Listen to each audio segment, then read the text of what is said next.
Dr. Boum is interested in the place of religious and ethnic minorities such as Jews, Baha'is, Shias, and Christians in post-independence Middle Eastern and North African nation states.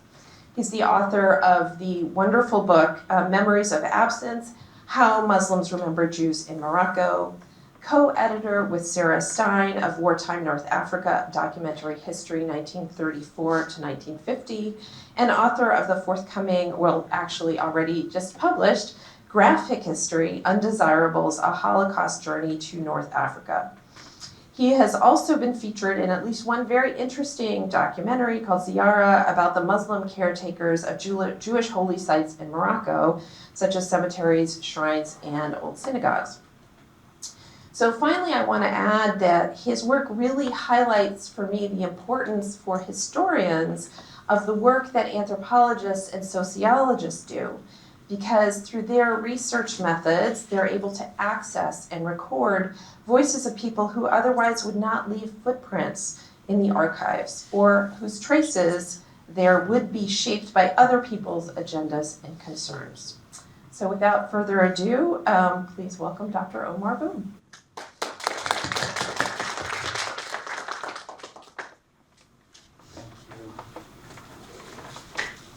Thank you, Isabel. Do you hear me? Can you hear me? That's great. It's a really great pleasure to be here. This is my first visit to Austin. I love campus. I had a very nice walk this morning as well as after lunch. So it's a pleasure to be here and to talk to both communities of Jewish studies, Middle Eastern studies, Islamic studies, as well as other fields. On April 4, 2019, King Mohammed VI instructed Abdelwafi Laftit, Morocco's current Minister of Interior, to facilitate and oversee new democratic elections of the leadership of the Conseil des Communautés Israélites du Maroc. The last elections of the National Jewish Council were held in 1969, just a few years after the Six-Day War, which was followed by the massive immigration of Moroccan Jewish communities to Israel and other regions. The organization of the community is based on a Sharifian Dahir that goes back to the early decades of the French protectorate under Sultan Moulay Youssef, and which was abrogated by another Sharifian Dahir of May 7, 1945, under Sultan Sidi Mohammed ben Youssef, later King Mohammed V.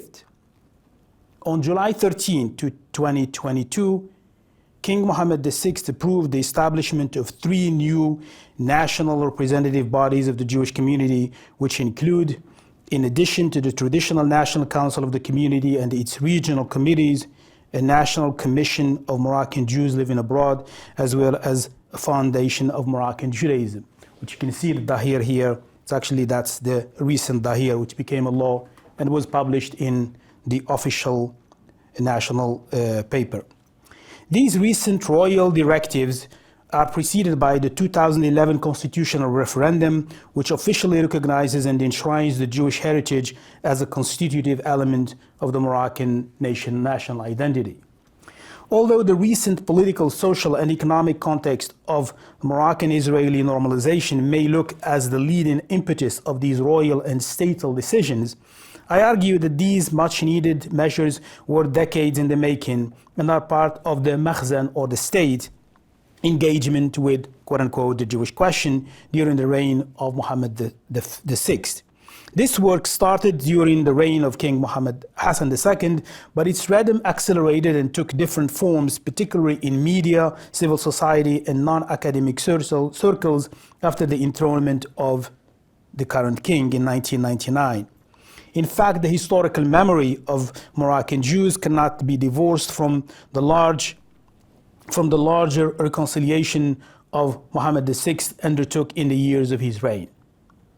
In this short talk, I will revisit the issue of reconciliation of the Moroccan society with its Jewish memory through an investigation of its expression through history, literature, media, and intergenerational memory, especially in the last 2 decades. Reconciliation is a fit-in here because of the history of human rights abuse and the state record during the years of the lead, what's known as the years of lead between 1956 and 1999, left their imprint on all Moroccans, independent of their religion, including Moroccan Jews. And you see here the famous Abraham Serfati's work.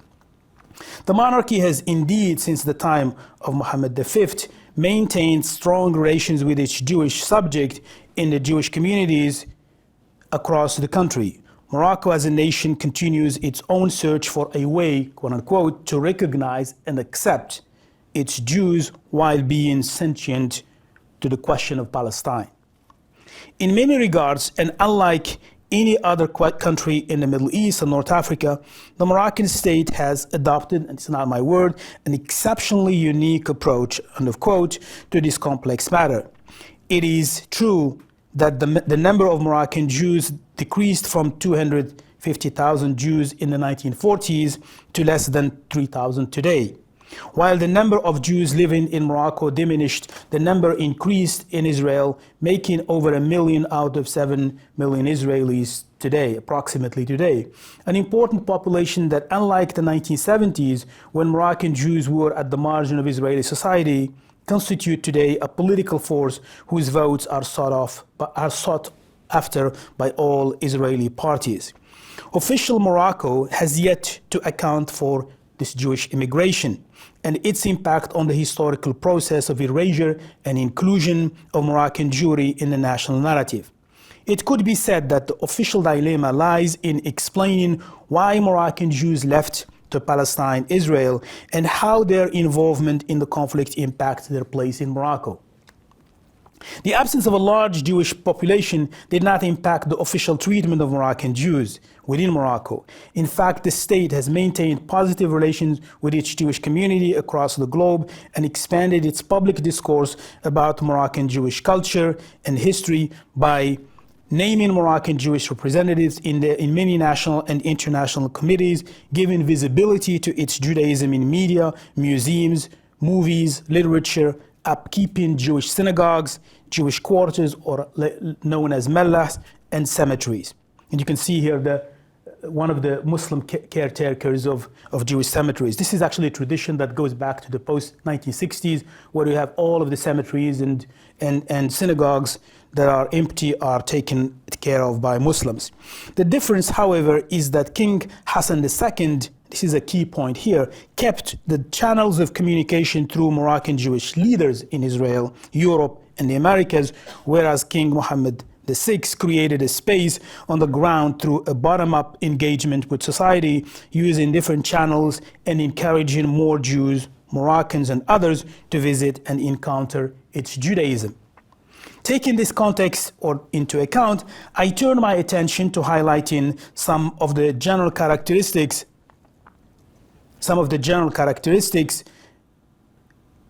of the public debate of Moroccan Jews in academia and other fields in the last decades.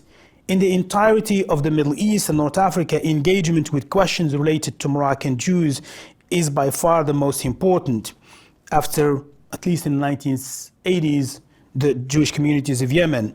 In fact, Moroccan, European, Israeli, and American scholars, largely historians, have looked at the communities since the beginning of the post-independence period, producing a very rich literature. My focus on the recent decades is informed by this scholarship. Minority studies are framed and oriented by national, colonial, and post-colonial Middle Eastern politics. Middle Eastern regimes and dictatorship treated and protected their respective ethnic and religious minorities for decades as a result of tactical decisions sometimes meant to win the political backing of Western powers and sometimes the financial support of funding agencies like the IMF and the World Bank. The nomination of Jewish and Christian leaders to cabinet posts in many Arab countries in the few years post-independence has been looked upon by the public as a political tokenism instead of a nationally significant event that reflects a deep political support of minority representation in the body politic. In light of this history, ethnic and religious minorities have always been distrusted and wrongly viewed by the general public as supporters of both Arab authoritarianism and Western colonialism in the region. It's no coincidence that when dictators started to fall during the Arab uprisings in Tunisia, Egypt, Yemen, Syria, Libya, and Iraq, Jews, Copts, and Chaldeans began to leave their homes, at least some of them. As the popular jubilations that followed what has been coined the Arab Spring subsided, many Jewish and Christian families were among the first to experience, quote unquote, the winter of an unstable political climate. At first, they came under the attack of the Salafis, which wasted no time rehearsing the old slogans of foreign collaboration with the foreign enemies of Islam. Second, minorities became the target of many religious satellite television stations following the first weeks of the uprising. Accusations hurled at local Jews and Christians of being enemies and collaborators later produced some physical attacks, property damage, and synagogue and church desecrations. The years of safety under the dictators were replaced overnight by fear and the desire to seek refuge somewhere else. A similar movement of ethnic exodus and migration, although in a different historical context, took place in the early 1950s and 60s. Many Jews left the Arab world partly because of failure of the nationalist leaders to include Jewish communities through their leadership in the post-colonial nationalist project. Zionism and Arab Nasserism indirectly or directly created anti-Jewish anxiety within Egypt, Iraq, Morocco, and other countries, leading the loss of one of the most educated population in the Arab world at the time. This proved later to be a significant gain to the State of Israel, as more than half of its population had an Oriental background, given that the majority of European Jews were exterminated during the Holocaust. The dilemma of minority allegiance to national projects in the Arab world continues today and threatens to push out the small number of Jews and Christians who chose to stay. It is obvious that many ordinary citizens from different ethnic and religious backgrounds are suffering from the political turmoil and vacuum partly caused by the American invasion of Iraq and the social uprisings of 2011. The ethnic and religious instabilities threaten to disturb the political, social, and cultural fabric of Middle Eastern societies. As these countries are emptied of their minorities, their historical, cultural, and religious heterogeneity is under threat. In this context of political fear and anxiety, some Middle Eastern scholars and journalists have opted to unconsciously or consciously silence their voices or mute them when their writings conflict with the state approach to the minority in question. For instance, while in Morocco, Jews are a model minority and the only religious minority in the country, at least from the state's perspective, Baha'is and Christians in Morocco are generally seen outside the official national religious frame. The question of minoritization is guided by historical and legal reasonings depending on the country.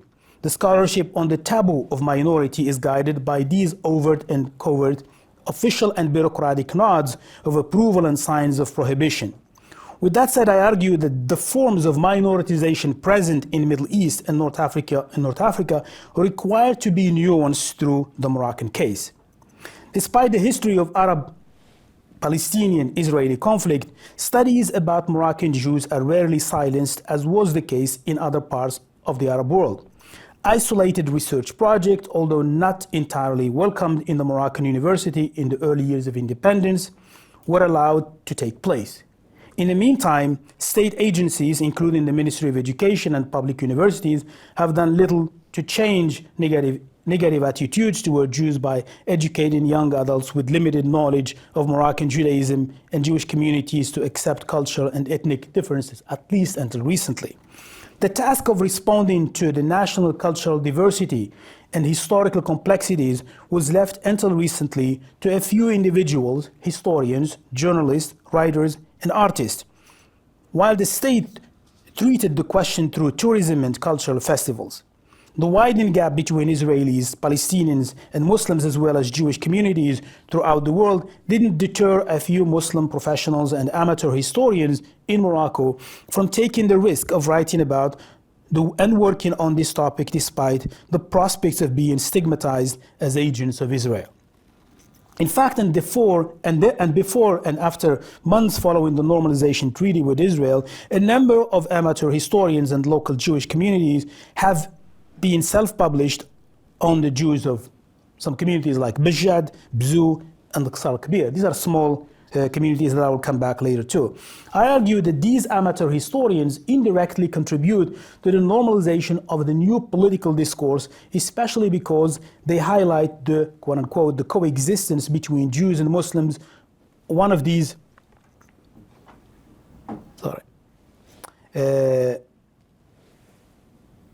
coexistence between Jews and Muslims of these regions. They build on the work that a recent wave of film and documentary makers have done about Jews and their relationship to Morocco and Israel.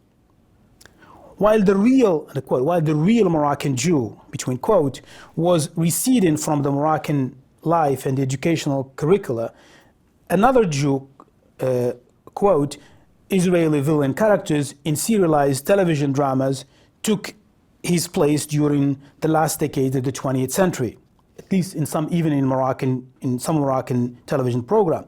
The exposure of Moroccan youth to Jewish life and history in the Middle East through some television shows during the holy months of Ramadan was not enough to alleviate the younger generation's narrow and misinformed perspective about Jews and Judaism. By the middle of the 1990s, and particularly in the post-Oslo Agreement period, Jewish studies and writings about Jews would witness a dramatic shift in Morocco.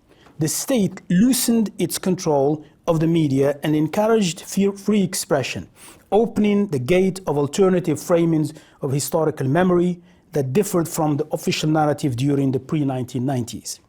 In addition to journalists, academic historians became more publicly involved in memory making in the public sphere. A phenomenon emerged around the same period. In addition to historians and academics, literature became an important player in shaping the memory of Jewish-Muslim relations. Born in 1943, Zenati is one of the few novelists to engage with the question of Jewishness and its absence in his hometown Oujda. Since the late 1990s, Zenati had a rough childhood in the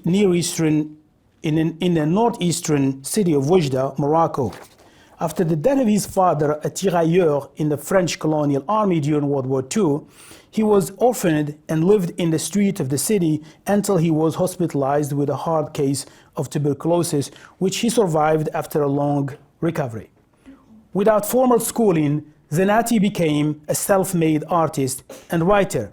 While he is mostly known for his art and paintings, Zenati has written numerous novels inspired by his life in Oujda.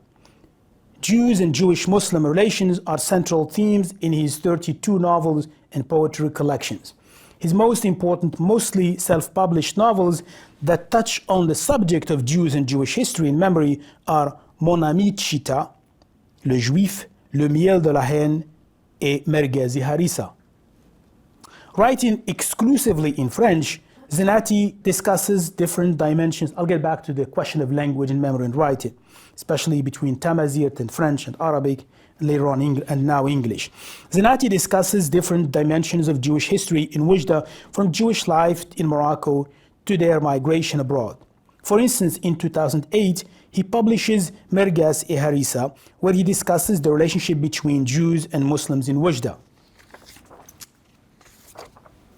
This example highlights some of the key characteristics of Muslim Jewish memory that started to emerge by the 1990s in Morocco in terms of writing and thinking about Jews of the country and their exodus.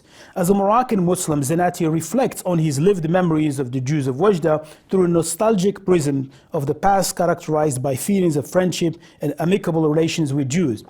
Zenati account mirrors in many ways the perspective of Edmond Amr al-Maleh and Abraham Serfati, who were interested in the question of Moroccan Jews and Zionism going back to the early years of independence. As political dissidents in the early decades of post-colonial Morocco, El-Maleh and Serfati struggled to be accepted by the official history of Moroccan Judaism. So you got also these conflicts within Judaism itself, within different stories of Judaism within Morocco. In silencing the past, Power and the Production of History, Michel Roth trio provides a critical theoretical framework for analyzing historical narratives. Huyo argues that history is a subjective recording of the past. Therefore, historians engage in the selective silencing of subjects. These narratives are what nations accept as history with a capital letter, that members of society internalized as the foundation of their identity and being. There are many absent stories and viewpoints in regional and national histories, and historical erasure is reflected at the level of school textbooks. El-Maleh believed that Moroccan Judaism remained at the center of this national amnesia because Moroccan history and historiography cultivated a selective writing towards its Jewish subject. This approach aborted the process of a serious and critical transmission of parents' and grandparents' memories and narratives about Jews to future generations. Therefore, El-Maleh claimed that oral tradition and memories represent a key alternative to defy a historical amnesia imposed by official history. He therefore argues against the constructive nature of history, exposing quote-unquote tropes of power within the process of production of national text. In his 4 novels, Parcours Immobile, they're all written in French and some of them are translated, Hélène ou la nuit du récit, Milan un jour, and Le Retour d'Abou el-Haki, he provides counter-hegemonic narratives that expose the single-sided nature of official historical narratives and challenge their roles in silencing memories. The theme of historical narration through the use of oral history and stories and personal testimonies was strongly advocated in his novels, and especially Milan un jour. In this novel, El-Maleh underlined the long historical presence of Jews in Morocco, Milan, 1000 year, and their abrupt exile, un jour, one day. He used the style of remembering developed in Le Retour d'Abou el-Haki. At the center of the malih of this historical writing is the rawi or the narrator, who tells a story in the main square of the city or the village. Like the characters of Zenati that I just mentioned, Sidi Hamid in Parcours Immobile offers a story different from the official narrative as a narrator of history. I'm going to read, if you don't mind, some excerpts from French here. Si Hamid était lettré, mais c'était surtout de tradition orale qui tenait de célèbres qsida, épopées, récits glorieux. Au souk, les gens formaient cercle autour de lui, la halqa. Il avait son public de connaisseurs qui ne laissaient jamais d'entendre sa voix détaillée avec sa saveur des récits familiers. In his novels, El-Maleh relies on historical events as context for his characters to expose themselves without claiming that they know the truth. Without historical events, memory and writing cannot take place. Like Zenati, one of the central historical events invoked in El-Maleh's work is Moroccan Jewish exodus, which becomes a symbol of loss and an occasion for narrating why it took place. El-Maleh reminds his reader, c'est là qu'intervient la mémoire pour déceler dans la cicatrice laissée par la déchirure des racines profondes d'une présence. Ce qui est important, c'est qu'il n'y a pas de mémoire possible sans l'écriture. So this conflict between orality and literature and writing becomes here central. In the early 1990s, the Makhzan or the government tolerated a different revisionist writing on the post-colonial history of Moroccan Judaism. This writing took the form of prison narratives, biographical accounts, and human rights abuse, and journalism writings on post-colonial politics. The state tolerance of new historical accounts by Zenati and other amateur and professional writers about taboo topics, including the Jewish emigration to Israel, led to a recent massive production of stories about one of the most controlled narratives in post-independence Morocco.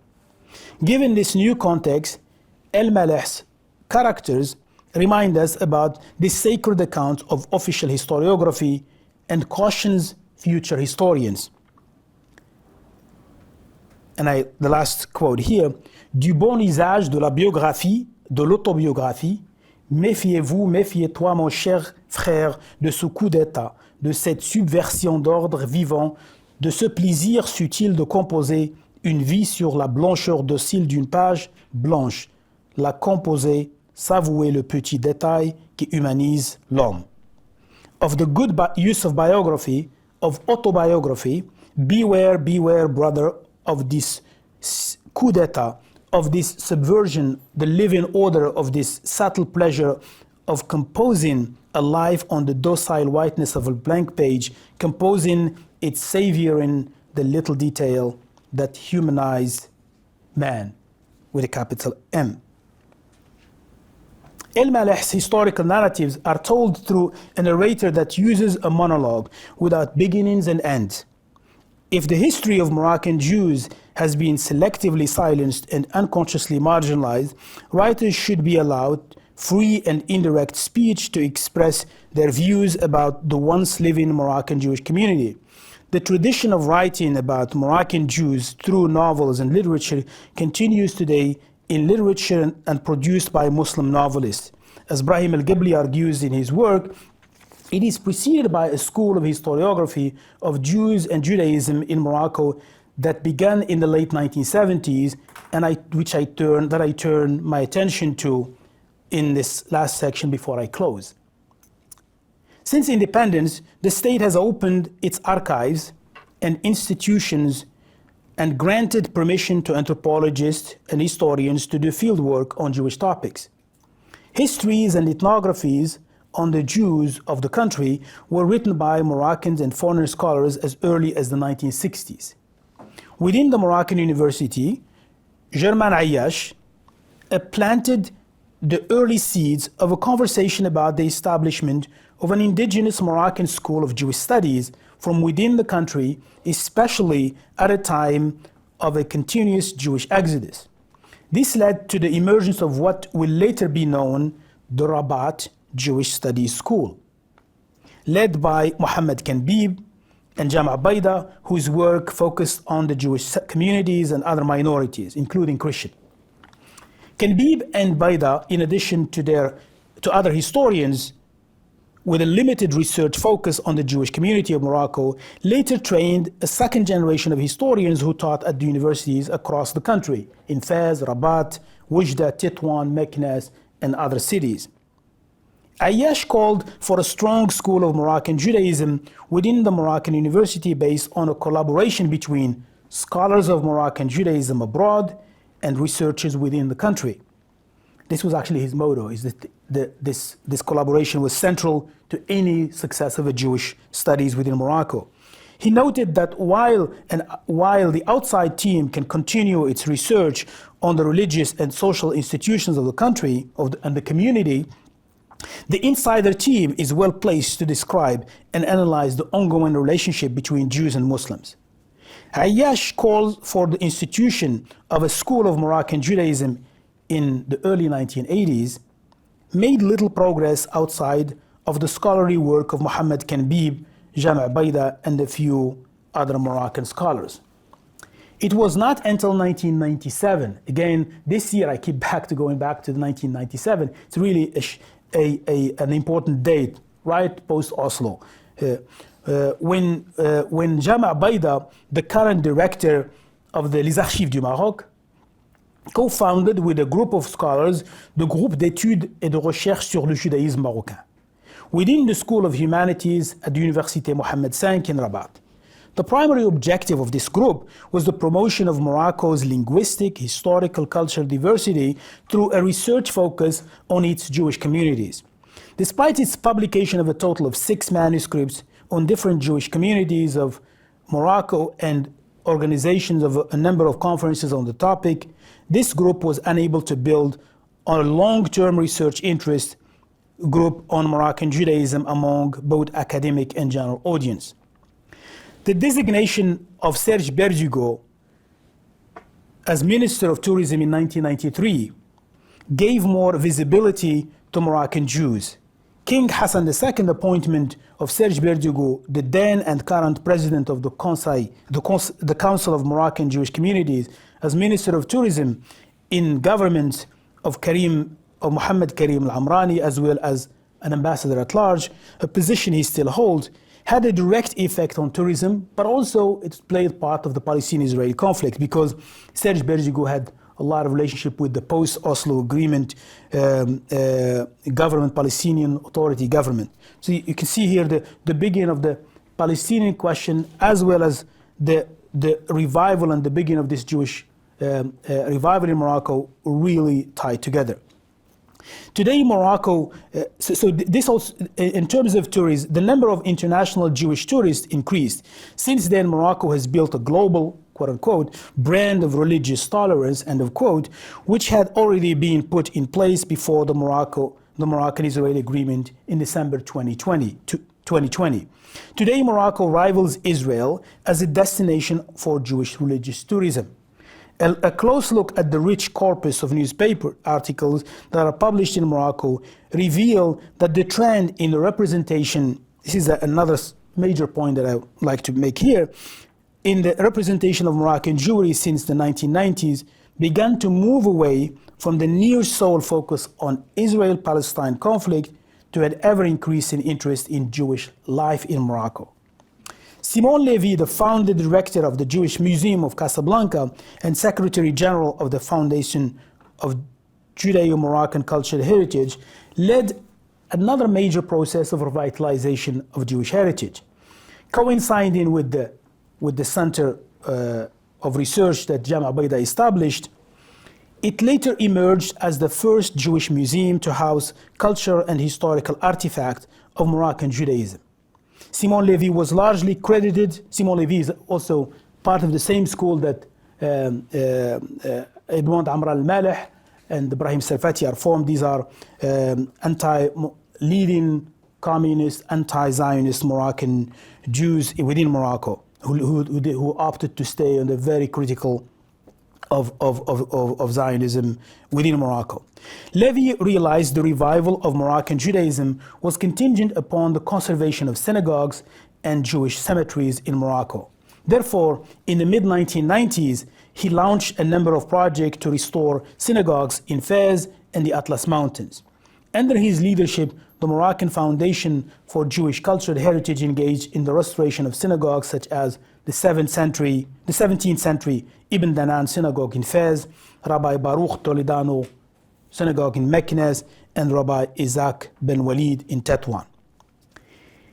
These 1997 initiatives represented moments of cultural awareness regarding the future challenge facing Moroccan Jewish heritage. In contradistinction to these individual or collective initiatives, the Jewish Revival Through Restoration Project, which involves synagogues, cemeteries, and festivals throughout Morocco, are embodiment of the official Moroccan, quote-unquote, branding of convivencia. Andalusian music are emerged as the center of this post-Moroccan Jewish and Muslim elite. The strong connection between Morocco and medieval Islamic Spain is also reflected in the symbiotic relations that characterize relations between Jews and Muslims. The politics of representation of this symbiosis shows that a different kind of sacred space is in operation here. These festivals of the sacred have been imagined through a revived space which finds its historical continuity in Morocco. That is to say that although Jews and Muslims coexisted in medieval Islamic Spain, and both found their final home in Morocco, especially from the persecution of the Jews leading to the Inquisition forced them to migrate partly to Morocco. Their festivals are also meant to challenge the fundamentalist Arab Islamic narrative that makes them, at least on a superficial level, festivals that ignore the Palestinian struggles. Their organization allows the state and its elite to maintain its official Arab Islamic discourse without looking anti-Palestinian. At the same time, this strategy enables the state to project an international image of democratization and respect of minorities. To conclude, this local production of Moroccan Judaism is also done through films and documentaries. New museums and There are already 2 museums, and they're projecting to have 4 more museums across the country. These are Jewish museums. Novels, textbooks, and recently amateur non-specialized national and regional histories of the communities. Against this backdrop of this popular movement, an increasing number of Moroccan Amazighi activists juxtaposed their ethnic identity to what they perceive as the dominant Arab and Islamic identity through a Jewish question. For some Amazigh activists, or quote-unquote Berber activists, Moroccan society is required to rethink its attitude towards local Jews to accept them as part of its wider multicultural ethnic and religious fabric without looking at them through the lens of the Palestinian issue. In this perspective, the Jewish question equates the Amazigh question, and the history of Judaism is prioritized over Islam in Morocco from the perspective of this group. The history of Moroccan Jews has recently also become a space, as I mentioned many times, of amateur historian in different regions of Morocco, based on, quote-unquote, their Muslim memories and perceptions of erstwhile or former Jews. These autodidact historians, authors, and leaders of civil society, such as Souktani, wrote and sometimes self-published, quote-unquote, Jewish histories of their villages and cities. Restoring, I counted actually just in the last 3 years, we have about 10 books just being written, self-published. Reshaping historical writings and pushing the boundaries of the historical profession. This trend of historical writing was largely spearheaded by individuals with limited or no historical or historiographical training. The recent normalization of relations between Morocco and Israel accelerated the popularity of the histories of these local historians have produced and made available. Their writings are part of a new vernacular of encountering Moroccan Jews not only through tourism, state public diplomacy, but also local historical memory. At the local level, the trend will expand the popularization of the institutional and official Jewish memory supported by the state, especially given its focus on Jewish-Muslim entente and its tendency to shift the debate from Palestinian discussions to Moroccan Jewishness. Like the radio project Nas al-Mallah, this is the only radio program in Arabic, in Darija, in the entire Middle East and North Africa that actually that is produced by a Muslim, the curator of the Jewish Museum of Casablanca, and that's listened to in people's home. And it introduced the Moroccan Muslims to Judaism and Jewish history and Jewish culture, what Judaism is about. This program, which Zohar Hihal presents at Med Radio, amateur writings about Moroccan Jews fulfill many objectives, especially mainstreaming knowledge about the Jewish community and Judaism through memory writing in a style and language that can be read and understood by local population. Although amateurs of Moroccan Judaism lack formal education or academic credentials in the field of Jewish studies, their style of presenting their knowledge about their respective community in Arabic supports the state's media and its new strategy of balancing its normalization of relations with Israel and advocating Palestinian rights. Equally important, the emergence of new associations in the civil society that inform and educate the general public about these local histories through an expression of the culture of festivalization, but at the same time, at the local and regional level, such as festivals of Jewish-Muslim relations in small villages like Debdu, Demnat, Bzu, and other cities. This is what I call, to carry out what Daniel Schroeter and I referred to as the politics of hope in the debate of Jewish-Muslim relations. These new initiatives that emerged post-December 2022 or 2020 could be new educational platforms that fill the gap left by the Ministry of Education for years in terms of Jewish history. They could also be effective in informing the general public about other possibilities of learning in Darija or Moroccan Arabic dialect and other Amazigh dialects, therefore reaching the communities that cannot read French or English or even Arabic. Yet for all the importance assigned to Jews as inseparable to the Moroccan nation state, expressed in the Constitution of 2011, few official steps have been taken to instill this knowledge through public education about minority rights and citizenship. In the tensions and debates over, although some of the cases have already started, in the tensions and debates over the causes and events related to the mass immigration of Jews and the political communal violence between Palestinians and Israelis, Jews as living historical actors remain invisible, marginal to the nation, and sometimes negative as a whole. It is up to schools to correct this trend if Jewish minoritization has a chance or to be visible to future generations of youth outside the television and cinema screens or platforms of festivals. There is no doubt that more spaces are opened for larger and more inclusive national conversations about Moroccan Jews in the last few decades.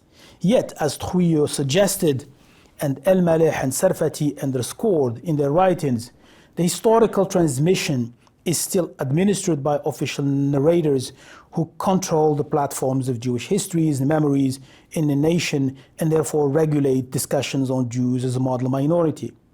Only a limited space has been granted to individuals with public access to Amazigh or Arab audiences. El Malehian dream of a serious and diverse national discourse of engagement about the Jewish question, quote unquote, is yet to be fully achieved. As the theme of Jewish memory and memorization in the post-Abrahamic Accord era gains central stage in Morocco, the Jewish question needs to be debated by different storytellers outside the authoritative and restrictive official history.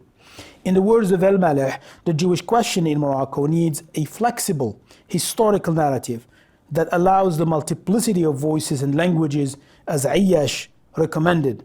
It also requires the particularity and the participation of new storytellers, biographers, historians, Jewish and Muslim, and others to engage in a dialogic process of remembering and facing the silences and traumas of official history.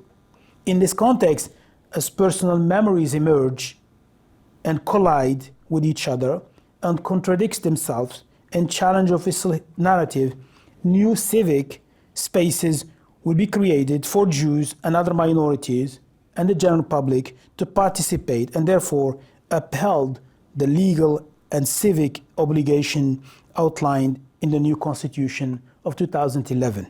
Thank you.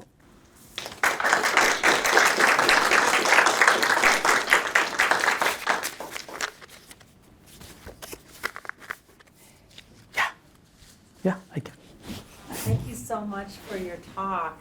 I was just hanging on by the edge of my seat, so I'm not sure if I got all of the details, but I'm so curious about the fact that so much of this writing to sort of create a space for Jewish memory and history is being done by amateur writers. And those who have not been trained and academically and are self-publishing.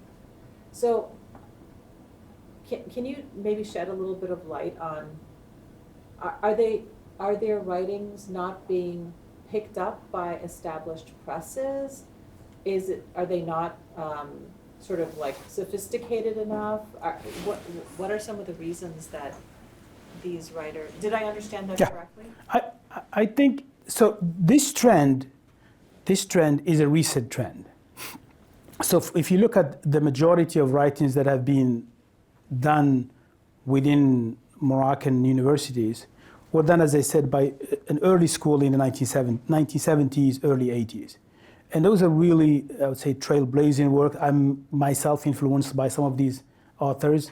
And then they were part of what we call regional histories. So there is the Moroccan historiography and Moroccan historical writing has always been, at least in the last century, was influenced by writing regional histories instead of writing national history. So the idea is that you write regional histories and at the end, they all come together and then you can have a whole picture of what national history is about. So I think they fit into that. They fit into, so, but what's the issue about them is that they are repetitive of a model, of nostalgic model, repeated. So actually, for when you read them, when you take, they follow the same script. Is that stories of individuals, you give you names of people who used to live in a village, for instance, they're writing about it. Sometimes you have pictures of them, sometimes you have actually other pictures that have nothing to do with the community. So, and it's really part of this new trend. I think even though some of these trends started before the Abrahamic Accord, in terms of amateur history, a lot of them actually are a result of the post-Abrahamic Accord. I think that a lot of them are a result of that post-Abrahamic. So they fit into this discourse of remembering Jews now. It's part of tourism, of cultural tourism too. So that's the idea. And I think they have their role to play that the university scholarship would not probably do, because they're written in a particular language, they're targeting a new, different communities, and that's why they're self-published, and they don't sell copies, a lot of copies. They sell copies only to people who are interested in these communities, whether they are Muslims or whether they are Jews. So that's why I think it's a new trend. I think it's time in 10 years from now, we'd know what's the impact of this writing and how it's actually is going to shift, or it's going to be. I'm taking it right now in the last 3 years and looking at it in the last 3 years or 4 years and looking at what it adds to this question of memory and remembering of Moroccan Jewish communities. That is done mostly by Moroccan Muslims. They are totally different from the writings. These are writings by Muslims. They're not writings by Jews. Yeah, these are all writings done by Muslims. The only writings I'm invoking here that's written by Jews is the writings of Edmond Amr al-Maleh and Abraham Sarfati. So these are just like, so it's, and I am of the belief that, and this is actually Simon Levy, one of the really founders of Moroccan Jewish Museum in Casablanca, himself a historian and linguist. He was part of also a political party that's very Marxist, Leninist, and so the Levy argued in his writings that there are two things that would save Moroccan Judaism. You have to focus on culture, and Moroccan Jewish culture and Moroccan Jewish history, and you have to engage Muslims. So he did it he was thinking about it in the 1990s, and that's why he opted to have a museum, to install it. And then also he said, we need to conserve the synagogues, because if there are no living synagogues, even if you have a Torah sitting there, for one person to come who are visiting a shrine or a cemetery or pray on their, it's actually, you're maintaining Jewishness there, you're maintaining Judaism. And that's why he also opted for the conservation of synagogues and making sure that the few Torahs that are left, don't get taken out of the country. So that I think that, and by involving Muslims became the caretakers. Not only of the cemetery, you can go to any cemetery in Morocco today, and then you find a number, phone number, you pick up you dial the number, the voice that will respond to you is a Muslim. And that has been for the last women, men, for generations, and that's really that's part of something that he got. And that's I think what makes, quote unquote, I don't like this word exceptional when you start comparing countries, but that's actually why they talk about the exceptionality. The exceptionality comes really because of this engagement with Jewishness. You can have very pro-Palestinian discourse, but at the same time, very, very, very engaged, respectful discourse about it. And that's I think something that really surprises a lot of people. How can you be both? And that's, I think, it's partly because, I don't know, it's cultural, it's historical, it's a mixture of different things. Yeah. And that's where these amateur historians are coming from. Yeah, that's so interesting. Yeah. Thanks. Thank you so much for this wonderful talk. I was actually going to ask exactly the same question that Hina asked about, because I was also taken aback by all of these amateur historians and authors of literary texts who are self-published. But I guess that I'll take it in a slightly different direction, because I think what's really striking is that what I understand is that you have these unofficial and official histories. Yeah. You have films and popular culture and music festivals and all of these. So there's a presence on many different, sort Yes. of many different layers of a presence in the public sphere Yeah. of this engagement with Morocco's Jewish history. Yeah. But the one aspect that's missing is in public education, as Yeah. you mentioned. So I wondered if maybe you could say a little something more about that, because it's fascinating to me that there's this kind of, almost sounds like a saturation, Yeah. right? This engagement at various levels, people who are literate, people who can't read, on the Yeah. local levels, Yeah. on the national levels, right? And yet in public education, there's still a resistance to integrating these histories. I think that's a great question, and it's a dilemma. I think it has to do with the nature of ministries of education themselves. When ministries of education are tied to the policies of the government that wins the election, and then so you have what we call, I wrote a piece years ago called "The Political Coherence of Educational Incoherence in Morocco." So and then I am the product of that, because you start in French and then they shift everything to Arabic, then they come back and shift everything to French, and then now English, now they're talking about English. So you have this continuous policies that keep changing depending on the government that comes. That's on one level. I think so. It's a question of would you have some government, or would the Ministry of Education would be under the leadership of the king, and then he decides for the next 20 years, 40 years. I don't know.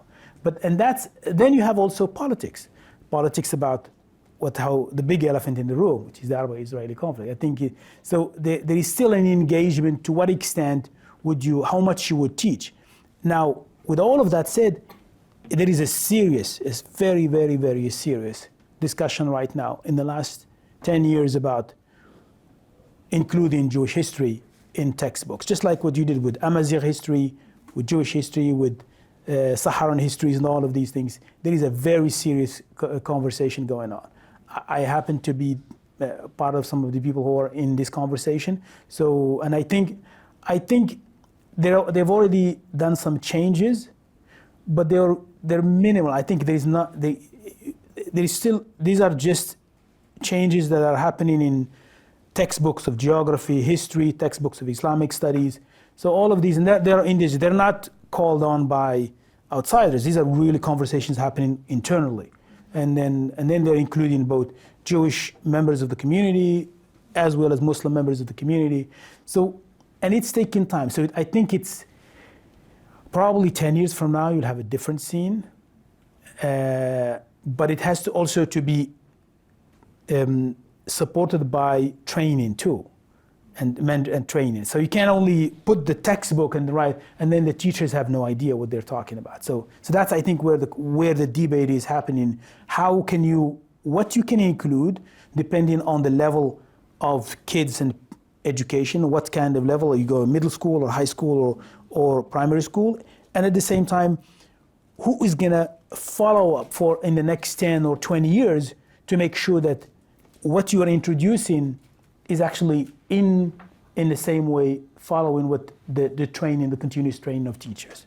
And then you have the teachers unions too. So it's a lot of, so that's what they are engaged in. And that's why I think, I'm not trying to be undemocratic here. That's why I think you have to have somebody who takes care of that dossier, or that file of education, to make sure that all what people agreed on at some point need to be achieved. Yeah. Yes. Oh, Sami, how are you? Was one of my professors in Arizona. I think he asked you, the great state of California. So very good to see you here. Wonderful talk. Thank you. Yeah. So my question is about the post-Abrahamic actors movement. Yes. Yeah. especially in light of the Moroccan team performance in the World Cup. Yeah. And the raising the Palestinian flag and Yeah. all the conversation that came with that. Yeah. So it seems to me, so my question is, how we test the hypothesis that the post-Abrahamic Accord somehow is responsible for the rise of these immature Jewish histories? Do they mention that introduction? Are these Yeah. guys part of that political class? Is elite on that level? How do you test that? Thank you. It's a great question. I think you have two elements. Now, when you think about this question of the sports as a venue to highlight sentiments. And I think this is not only what happened in Qatar, you could see it in stadiums across the nation prior to that. So you look at the team, Raja Casablanca, one of the songs, most of the songs are about the conflict, are about Palestinians, about Palestine. And that's reflect also that the decision was an official decision. So there is I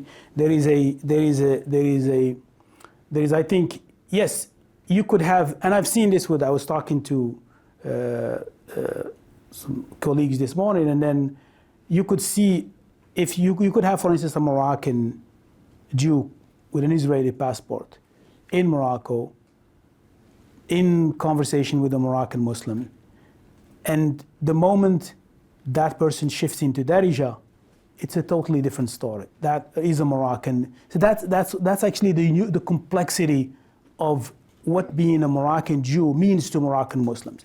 But at the same time, I agree with you. I think there is a disconnect between the official decision that was taken at the level of the government and the people's feelings about the conflict. And that's something that I noticed in my ethnographic work in early 2000. And I think it's still that it's changing, but I would say I'm giving a conservative number here. I could be wrong. Probably only 20 to 25% of the population is pro-Abrahamic Accord. Probably, I could be wrong, but I think that's why you have that. But the issue here is that, which is very interesting. I think this is where the research has to be done more. Moroccans could be pro-Palestinian, very, very, but they're also very, very, very pro-Moroccan Judaism. And I think what's unique about this is that how can you can be both.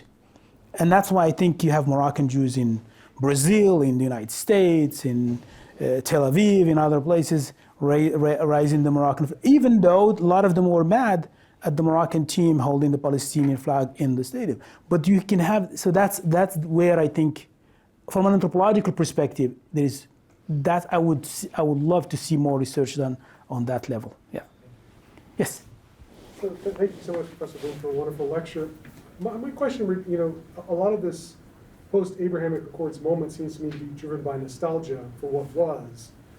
What happens, though, if those significant diaspora populations return en masse, and you have a huge return of Moroccan Jews from Brazil, Montreal, Tel Aviv, back to Morocco, taking up residence in Casablanca and other cities again? That's a great question. I don't have, but actually I can ask another question in response to your question, which is, would what I'm talking about now be the same, have Moroccan Jews stayed? Right. And you see, I'm hearing debates now for cases here and there now that, because you don't lose citizenship as a Moroccan Jew. Yeah. Well, you don't leave it. That's why I think this is probably what separates Morocco from other countries, that this is an idea, this is a legal statement of Hassan II. When Moroccan Jews left, he made a decision that they don't get stripped of their citizenship. So you could be a Moroccan Jew living in Brazil now, or in Venezuela or Argentina, and then if you decide to get a national card and a passport, you just go to where you were born and you apply for a national card, so you get it right away. It doesn't matter where you are. And I think that's allowed for people to maintain that strong connection with the country. I've seen rabbis that didn't win an ethnography on the Moroccan Jews in LA. I've seen rabbis, just the memory of the talking about kings or Morocco cried, or I'm still trying to figure out how to explain that as part of the anthropology of emotions or what. But it's a genuine thing. Now, when you get into the legal dimension, let's say somebody who left home and still have the paper for a house and then return. So what kind of discourses you're going to create, especially if that house is in Casablanca and it's now occupied legally or illegally by a Moroccan Muslim who doesn't have anything. So what kind of discourse you create, especially when you get into discourse of rumor, when it's I think those are really important. And I think the government is trying to figure out a way how to maneuver and to walk this really very, very difficult new environments, because it's about rights, because people still have citizenship, they still own. I know people in the villages that I did my research in the southern Morocco, they still have property, and the property is taken care of. And there is an understanding, there is a mutual understanding between the people who are taking care of their property but it raises those questions that you're asking. So I think up to now, I haven't seen any major shift, but when it gets to property and real estate, it's always a problem between even people from the same community, between brothers and sisters. Yeah.